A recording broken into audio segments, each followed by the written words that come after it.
你好，我係宇勤。今日咧，我就終於請到呢個古着界嘅神秘收藏家志雲大師公開佢嘅收藏啦。Type 2咧 so far 真係佢兩代呢個咁標誌性嘅設計啦，即係近年好多潮流牌子又復刻模仿啦。基本上應該係復刻最多，同埋原版亦都係最多人揾嘅。以你睇啦 ，Type 2你會分為幾多個階段嘅？如果要我分嘅話咧，我會分成4個階段做所有嘅。好，咁我哋首先咧就講下第一個階段係點啦。呢個就係最早嘅年份版本係咪啊？係嘅。咁我哋所謂嘅507XX啦，現代嘅牛仔褸咧，其實由1953年開始嘅。然後咧，佢就係用緊呢個單面紅旗。咁呢支紅旗咧，你會見到有 Levi's 嘅字樣咧，前邊調翻轉頭睇咧，其實咧你係見唔到有任何嘅字樣嘅。咁同埋咧，佢係冇呢個註冊商標嘅 Circle R 呢個字樣咁樣嘅。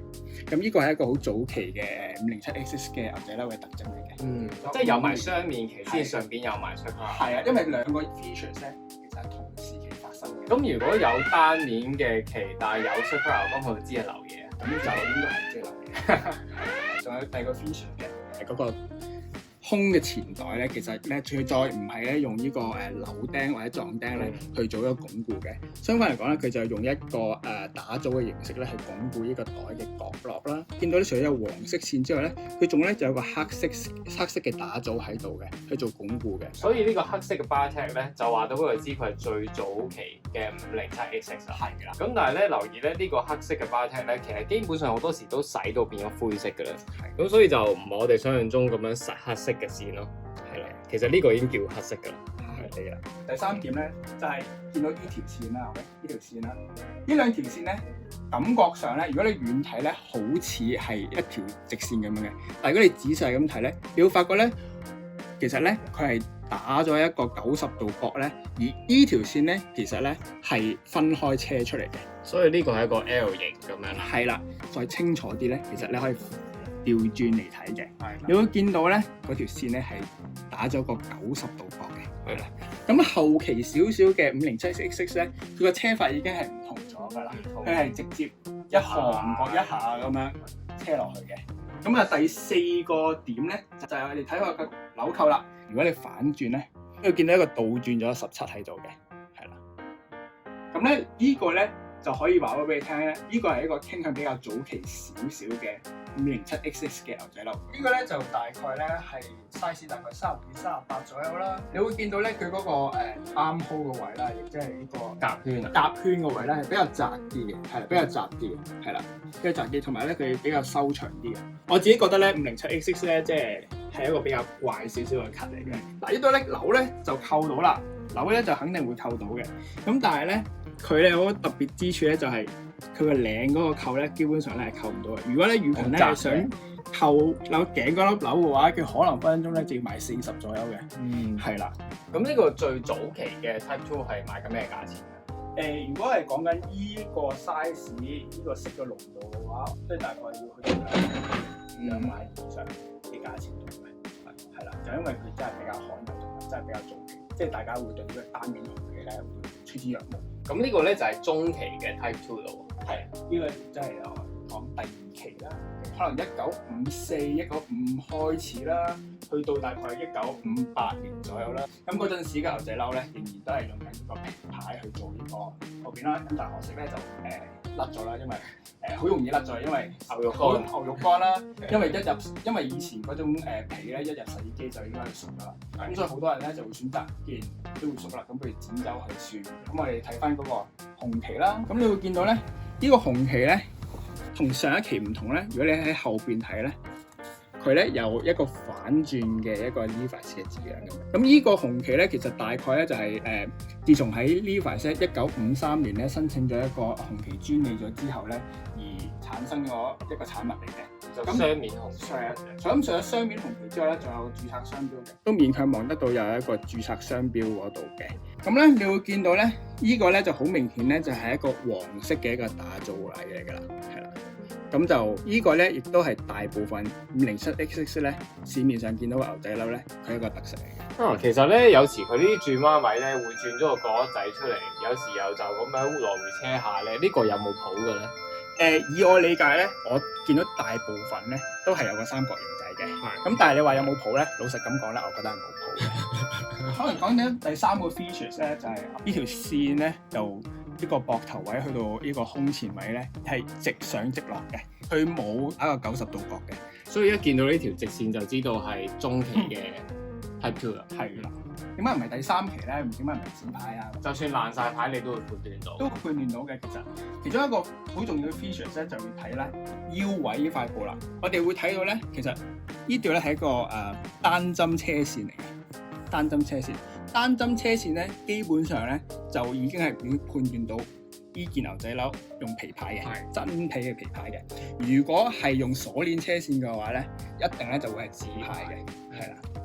咁呢件中期嘅 Type 2就大約賣緊咩價錢？嗱，因為呢件淺色啲啦，同埋都經歷咗唔少修補嘅，咁所以喺呢個價錢大概1萬，接近1萬度都係差唔多㗎啦，係啦。咁呢個咧就係第三期嘅 Type 2 507XX，係啦。咁啊，紙牌時期咧就大概係1958年打後嘅，係啦，就直至去到呢個60年代嘅初期度啦。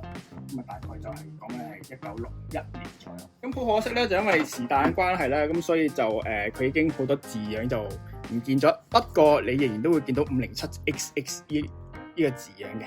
大概1958年嘅時候咧 ，Levi's 製作咗一個新嘅紙牌俾呢件牛仔褸。咁啊，以前咧嗰個所謂嘅皮牌咧，其實佢係直接用翻喺牛仔褲嗰個皮牌啫。所以睇個皮牌咧就係有 W 同 L 兩個字嘅。係啦，有 W 同 L 嘅。咁佢將個 size 即係喺個 W 界嘅，就好怪嘅。其實就好怪嘅，係啦。咁但係1958年左右咧，就佢將嗰件事咧做翻啱嘅嘢啦，俾翻個 size 嗰個字佢。係啦，然後你要見到皮牌上面咧有張紙仔嘅，呢張紙咧其實係講緊 size 嚟嘅。咁啊，延續中期牛仔褸嘅特徵啦，有一個黃色嘅 bar tag 喺度嘅喎。咁呢個係一個好iconic 嘅 features 啦。嗱，甚至我哋講緊呢條線都係一行過嘅。反轉嘅時候咧，我哋會見到呢條邊咧。就唔再用係一個單針車線車出嚟嘅咯喎，佢係用鎖鏈線啦，係啦 ，chain stitch 咧咁樣去。嗱，呢隻咧就係好傳統 Levi's 咧會用嘅黃色車線，咁但係咧下邊咧佢就會用一個比較橙色少少嘅一個車線嘅，係啦，咁就形成咗呢兩隻好對比強烈嘅顏色出嚟嘅。同埋50年代嘅 Levi's 嘅褲501都係會咁樣混咗兩隻色嘅車線喺啲當眼嘅位置，係嘅。咁你可以見到其實呢件衫係唔完整嘅，咁因為就係講緊50年代嘅時候咧，好多人咧就中意機車文化啦，佢哋中意踩電單車咁樣啦，可能要做一啲 layering 咁樣嘅，所以咧佢就會索性咧將佢剪咗走。咁呢啲咧就係嗰個年代嘅產物啦。所以我哋成日見到有啲剪咗袖嘅 Type 2咧，就好多時係啲飛車黨啊，嗰陣時啲車隊啊，佢哋嘅衣衫啊。最值錢咧就會係喺個背後咧就會縫製咗一啲嗰個車隊嘅一啲印章啊個名出嚟，咁嗰啲咧就係價值不菲，因為有啲時代價值嘅嘢，有時代價值。而第四個階段嘅 Type 2咧，亦即係咧佢嘅歷史上咧一個最神秘嘅階段。我哋成日講緊咧 Type 2嘅年代咧係由1953咧去至1961嘅，其實不足10年。咁但係咧，其實喺歐洲方面咧，會有一啲二代嘅牛仔褸，佢哋會有啲特徵咧話俾你聽，其實可能係嚟自60年代中期嘅。多數呢種第四代牛仔褸咧，一係咧就嚟自法國啦、荷蘭啦，甚至咧係東歐嘅。即係我自己相信咧，就係第四期牛仔褸咧，其實係Levi's 係針對外國市場推出嚟，所以咧同以前咧就大家可能會認知出咗 Type 3就冇 Type 2啦。咁但係咧呢啲證據顯示咧，可能咧係一個錯誤嘅一個諗法嚟嘅。嗱，呢件咧牛仔褸咧喺呢個產品型號上面咧，佢會寫緊507啊啫，而唔係咧我哋傳統認知嘅507XX嘅。咁 Levi's 咧喺1966年嘅時候咧，佢咧就逐步將一啲有個 XX 呢個字樣搣走咗去，唔要 XX 啦。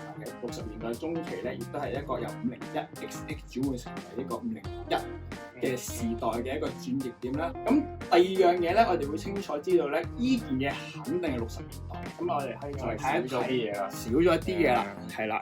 因為傳統嚟講咧，你知 Levi's 咧最中意講咩 ？Every garment guarantee 係啦，呢個咧係冇 every garment guarantee 嘅。搣走咗嗰句嘢。係搣走咗嗰句。咁我係講緊Levi's 大概幾時係搣走依句咧？大概係60年代早期嘅。基本上嗰個時代就係 Levi's 由工裝，即係正式轉咗大部分去時裝，即係開始將自己個品牌 build up 到我唔係特別講內容啦，我要講我係時尚啊嗰個嘢嘅時候嘅轉變咯。所以我就知道呢件 Type 2係60年代中期嘅產物啦。係啦。